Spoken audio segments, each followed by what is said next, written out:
Welcome to part 3 of the Madalynne Simplicity S9729 sew along. For the next few steps, I'm going to be using images so that you can see the whole garment. Where we left off in the last video is that you had the entire bodice all together.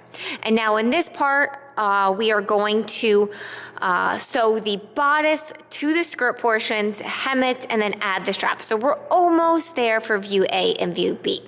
So the first step is that you want to sew the side seams for view A and for view B of the skirt. So you're going to sew the front skirt to the back skirt using a straight stitch, back stitching at the beginning and the end. For view B, which is the short slip, you're also going to sew the long ends of the lace trim at the bottom. After you do this, you are going to attach the skirt to the bodice. You are going to align the side seams on the skirt with the bodice and then sew the two together using a straight stitch. Now that the skirt is sewn to the bodice, the last two steps that we have are applying the straps and hemming the dress. Only for view A, because for view B, the short slip, it's already been hemmed, but I will get to that when I get to it. So let's do the straps first.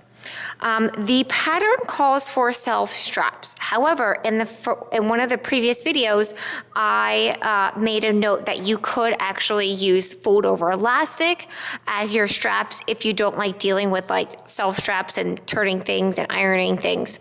So first, I want to go over self straps.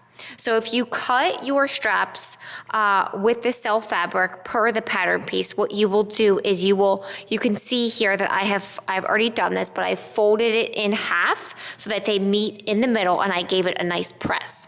Then what I will do after is I will fold it in half again and I will do a straight stitch right on the edge of that strap. And I've already done it. So here is an example. Let me get this one.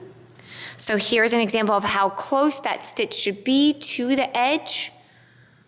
And once you have those together, what I suggest doing is trying on the dress and then pinning it in place so you get the right length. So once you have the right length, you will take your strap, you'll put it underneath your strap points, you will lay it right over, and then you're going to pin it in place. And you're going to stitch it down with a zigzag stitch. You could also do a straight stitch, but I feel like the zigzag stitch really helps the lace from lying flat. So you'll do a zigzag stitch from the top to the bodice.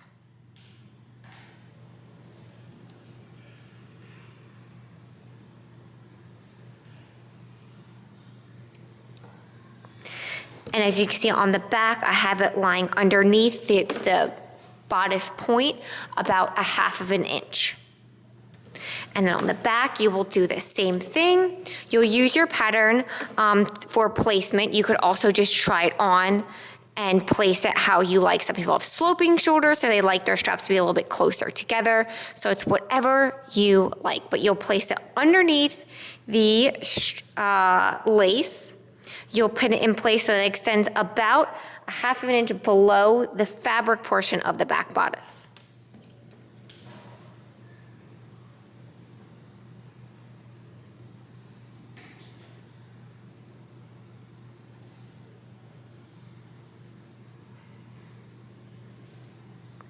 And then you'll stitch it with a zigzag stitch.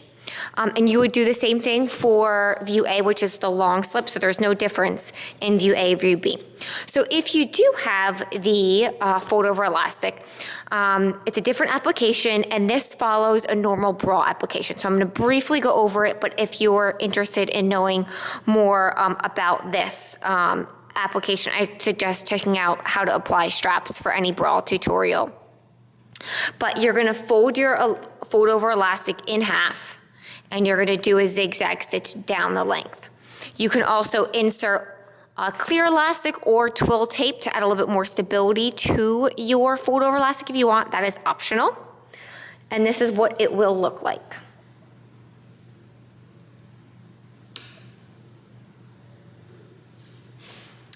On one end, you will cut a little bit short and you will wrap a ring around the end. And on that point, you will, again, lie it underneath the fabric and you'll apply it with a zigzag stitch. The reason you would do this application versus the other one is you don't like dealing with turning things inside out. But also, two, is that you could, having adjusters on this, you can adjust the length as needed. So if you want it a little bit shorter, a little bit longer, let's just say you're wearing a shirt underneath and you want the straps to be a little bit longer, you can adjust it as well. And then you would do the same thing, or you would actually, this is the application that is standard for any bra, but you would feed the long elastic through the other elastic that already has the slider on it, and you would feed it up and over that center bar.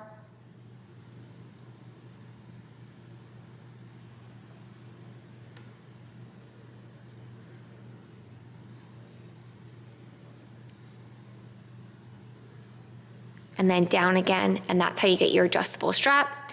And then you would lay it underneath the fabric at the front, same way that you did on this side, and then sew it with a zigzag stitch. So it's up to you which application, what type of strap you want. I'm actually gonna have this strap because it matches the fabric. Okay, so I sewed the straps to the front and back. Let's see if I can do a close-up here. You see that I did a zigzag stitch, back stitch at the beginning and the end.